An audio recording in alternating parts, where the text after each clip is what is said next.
So once a new enrollment has been added, the next step is to update the demographic containers and other pieces of information related to the student. In this case, I have obtained an SSID for Johnny Cash, and I'm going to quickly go ahead and update the demographics information here by clicking on the demographics container in the student profile in online maintenance. So I've just expanded the demographics and notice that initially there is an existing demographics record.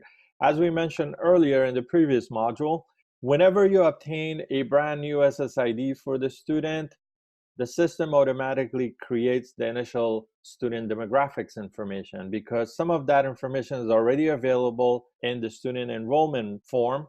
So it automatically pulls that information and creates this student demographics record for you. However, keep in mind that not all fields in this record are populated for you because some of that information was not given during the enrollment process, right? So because of that, the first thing you want to do is update this existing record. So at this point, because it's a new student, you do not want to add a new demographic record. But in the future, let's say you take ownership of an existing SSID for one of your high schoolers and you wanted to update one of the pieces of demographics information for that student, you would add a new record by clicking on the Add New Record button in this container here. So in our case, because this was a new student and the initial record was added, we just want to update the existing information and add any missing information, right? So just click on the Open button and you will see a modal window. On the top of this modal window is some abbreviated information related to the student. And this is, again, information that was provided during the enrollment process. Notice the record effective start date is already pre-populated for you. For the first demographic records, that's what usually happens. Your effective start date is the same as the enrollment start date. But in the future, for any new records you add, the effective start date would be as of a specific date that you specify within the enrollment period in your LEA. So that's the key. Please keep in mind that the effective start and end date must always fall within the enrollment period within your LEA because that is the only time you have ownership of this record, and you can only update it when you have ownership of a record, right?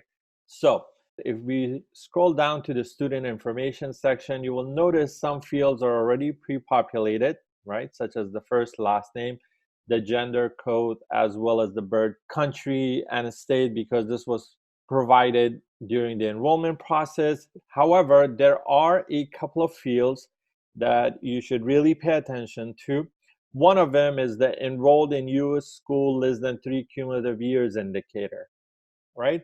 So again, remember that this is required when a student is not born in the US or Puerto Rico. So if a student is foreign born and is needed for Title III eligible immigrant collection, right? So in our case, enrolled in U.S. school less than 3 cumulative years indicator, we would have to populate it with a yes, right? Because this is a new student that we have.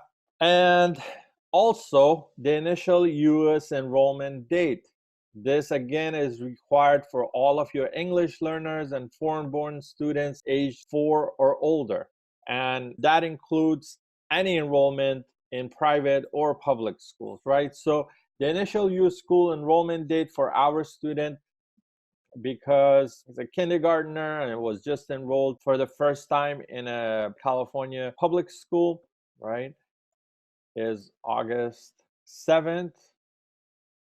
So we'll just populate that initial enrollment date for him, and that's it. So we have taken care of those two very important fields that needed to be populated. And then if we scroll down to the ethnicity and race section, there are several fields in here that needs to be populated, right?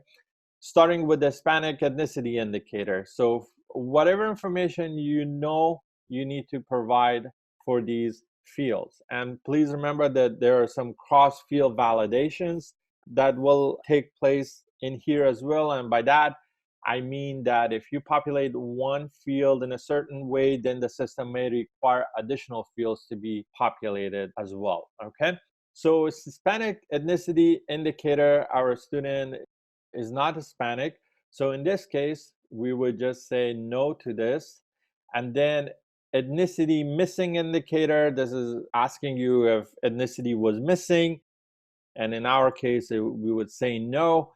And then it's asking whether the race was missing. And in our case, we would say no because we know what the race is. So if you answer no to this, then the system actually requires you to populate one or more race codes in here. So this is what I mean by one of those cross-field validations, right? So let's just populate white. And you can actually populate up to 7 race codes in here. In my case, I've just put 1. And that takes care of the ethnicity and race section. And last but not least is the parent guardian information for the student. So we want to provide the highest education level code for the parent guardian, right? And I'm just going to select college graduate code 11 from the list and populate the last name for one of the parent or guardian, right? And the first name, just gonna put Joe here. And you can provide the information for the second parent or guardian as well, but it's not required. So I will click on validate at this point because I have populated all of the information. And at this point, if you do not have any validation errors, if everything is populated correctly, you will get the validation successful message here. And then at that point, all you need to do is click on post to post this information in the main CalPADS database or the CalPADS ODS. So it's saying posting now, and I should get another confirmation where it says demographics has been posted successfully. So that's awesome. So now, as you can see, these missing fields are all populated, right, for these demographic records. So while you're here, you want to also update the address for the student. So to do that, click on the address container header in here, and notice that there are no records. So you want to start fresh, click on add new record, and again, a modal window will appear here. And so this is the abbreviated information for the student, and notice all the other fields are blank.